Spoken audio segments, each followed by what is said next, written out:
আমাদের যে রাজনৈতিক মতপার্থক্য আদর্শিক আছে, আমরা আশা করব যারা ক্ষমতায় যাবে তারা এই ফাঁদে পা দেবে না। ঐক্যমত্য মানে যেটা আমাদের প্রধান উপদেষ্টার সাথে আমাদের কথা হয়েছিল, এটা রক্ষিত হয় নাই। কেন? সহজ কথা হচ্ছে যে আমরা তো ওনাদের ভাষায় যে 30টা দল একসাথে বসেছিলাম, আমরা বসেছিলাম তো এখন 30টা দলের তো 30টা আদর্শ, তা সব ব্যাপারে তো ঐক্যমত্য হব না, বিশেষ করে আদর্শের কোশ্চেন। এবং এক এক দল ক্ষমতায় গেলে দেশটাকে একভাবে সাজাতে চায়। তা যার জন্য আমরা বলেছিলাম গণতান্ত্রিক সংস্কারের জন্য যতটুকু ঐক্যমত্য হয়ে যায় সেটাকে ঐক্যমত্য ধরেন, তাহলে তো আমাদের আপত্তি নেই। কিন্তু ওনারা এটা ব্রেক করলেন। ব্রেক করে এমনকি মুক্তিযুদ্ধের মধ্য দিয়ে অর্জিত সংবিধানের 4 মূলনীতি বিষয়ক তারা তাদের ডিফ্যাক্টো যেভাবে লেখা হলো তাতে ওইটা নাকচ করে দেওয়ার জায়গাটায় ওনারা চলে গেলেন। যেমন ধরুন নারী আসন, আমরা বললাম যে আমাদের বহুদিনের দাবি এটা সংখ্যা বাড়াতে হবে, সরাসরি নির্বাচন। আচ্ছা, একমত হলাম না, আমরা ছেড়ে দিই, আগামী সংসদ এবং জনগণ ঠিক করবে। ওনারা এটাও একটা জোর করে নিয়ে আসলেন। একটা শাসনতান্ত্রিক পরিবর্তনের বিষয় হচ্ছে দ্বিকক্ষবিষ্ট পার্লামেন্ট অন্যটা। হ্যাঁ, বিএনপি তারা তাদের ইস্তেহারে বলেছে ক্ষমতায় গেলে যখন করে রাজনৈতিকভাবে আমরা ঐক্যমত্য হবে কি হবে না তখন আমরা ফাইট করব। কিন্তু আপনি কেন আগে এসে এটা করতে চান? কেন? তো শাসনতান্ত্রিক পরিবর্তন, আমরা তো অন্যভাবেও চাইতে পারি। তাহলে এই ধরনের অনেকগুলো বিষয় আছে তাদের সাথে দ্বিমতের। বড় দ্বিমত হচ্ছে পটভূমি যেখানে লিখেছে যেভাবে পাকিস্তানের জন্ম, মুক্তিযুদ্ধ এবং 54 বছরের ইতিহাস, সেটা তো মেলে না। অঙ্গীকারের ব্যাপারে আমাদের আলাল ভাই একটা হয়তো ওনার একটা দৃষ্টিভঙ্গিতে বলেছেন, আমরা অবশ্যই যেটা করলাম সেটা জনগণের সামনে অঙ্গীকারবদ্ধ হইতে পারি, কিন্তু আদালতে প্রশ্ন তোলা যাবে না, এই জায়গাটা আমরা একমত না। ঐক্যমতের ক্ষেত্রে নোট অফ ডিসেন্ট এবং ঘোরতর দ্বিমতকে ওনার ঐক্যমত্য বললেন এবং ওই অঙ্গীকারনামায় লিখছে যে আমরা সবাই এটা সবটাই সম্পূর্ণ বাস্তবায়নের প্রচেষ্টা চালাবো।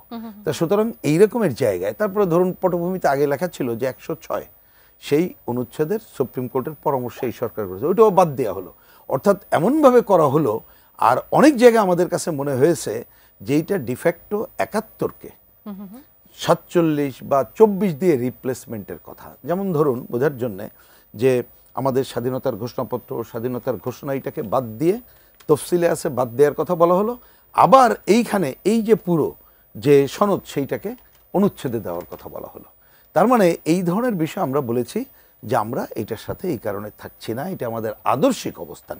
কিন্তু আমাদের কথা পরিষ্কার যে আমরা জনগণের সামনে যে দীর্ঘ ঐক্যমত্যের আলোচনায় যে যে বিষয় ঐক্যমত্য হয়েছি সেটা আমরা জনগণের সামনে অলরেডি ঘোষণা দিয়েছি এবং আগামীতে আমরা ঘোষণা দেব। আর আমাদের যে রাজনৈতিক মতপার্থক্য আদর্শিক আছে, আমরা আশা করব যারা ক্ষমতায় যাবে তারা এই ফাঁদে পা দেবে না। এই ধরনের বিষয়টিতে তাহলে আসছি, আমি শেষ করছি যে আমরা আশা করব যে তারা এটা করবে না এবং তারা যদি ভবিষ্যতে এটা করে আমরা রাজনৈতিকভাবে জনগণকে নিয়ে মোকাবেলা করব। এইবার আর ছোট্ট দুইটা কথা ছোট ছোট করে। 1 নম্বর, আলী রিয়াজ সাহেব বলে দিচ্ছেন যে এইটার পরিবর্তনের কোনো সুযোগ নেই। তা যদি পরিবর্তনের সুযোগ না থাকে আমাদেরও কথা, আমাদেরও স্বাক্ষরের সুযোগ নেই, কথা শেষ। একটা পয়েন্ট বলি, যে এইটার বাস্তবায়ন পদ্ধতি নিয়ে আমরা কিন্তু পরিষ্কার আগে থেকে 2টা সহজ কথা বলেছিলাম। এইটা ঐক্যমত্য করলো না বলেই নতুন জটিলতা একটা তৈরি হলো। সেটা কি আমরা বলেছিলাম যে দেখেন যে পয়েন্টগুলোতে একমত হলাম এর মধ্যে এখনকার আইনে যা যা বাস্তবায়ন করা যায় এক্ষুনি করে ফেলেন, 1 সেকেন্ড দেরি করার দরকার নেই। আর কতগুলো আছে সংবিধান পরিবর্তনের, তা সংবিধান পরিবর্তন গেলে কিভাবে করতে হবে তো সংবিধানেই লেখা আছে। কারণ এই সংবিধানের আন্ডারেই তো আপনারা ওত নিয়েছেন, শপথ নিয়েছেন। তো ওইখানে যেটা লেখা আছে এটা ছেড়ে দেন আগামী সংসদের প্রতি, তারা এটা করবে। গণভোট যদি দরকার হয় সেটা আগে করলে তো এর কোনো আইনি ভিত্তি আমরা দেখি না, অপ্রয়োজনীয় দেখি। গণভোট লাগবে কখন? আমরা যদি বুঝে থাকি সংবিধানে গণভোট নিয়ে আসতে হবে, এটা আসুক, আমরা চাই। আর একটা হচ্ছে আমাদের এই সংবিধানের কতকগুলো মৌলিক পরিবর্তন, সেটা আমরা অনেকটা চেয়েছি। সেইটা যদি করতে হয় খালি 2/3 মেজরিটি করলে হবে না, আমরা যেটা আইনবিদদের কাছে শুনি বা নানা মত আছে, তারপরে তখন প্রয়োজন হলে গণভোট করব, আপত্তি নেই। তাহলে এই জিনিসটাকে কেউ যদি আমি মনে করি যে আমরা একটা সুযোগ পেয়েছি, আমরা আমাদের যে দৃষ্টিভঙ্গি বা আদর্শ পুরোটা বাস্তবায়ন করব, তা কি হবে? তা তো হবে না। এখানে কমিউনিস্ট পার্টি যদি মনে করে তার আদর্শ বাস্তবায়ন করবে, বিএনপি যদি মনে করে সুযোগ পেয়ে বাস্তবায়ন করব, তার মানে আমরা 30টা দল, আমাদেরকে কে ভাই এই অধিকার দিল? আমাদের অধিকারটা হচ্ছে জনগণের এবং জনগণের নির্বাচিত প্রতিনিধিদের।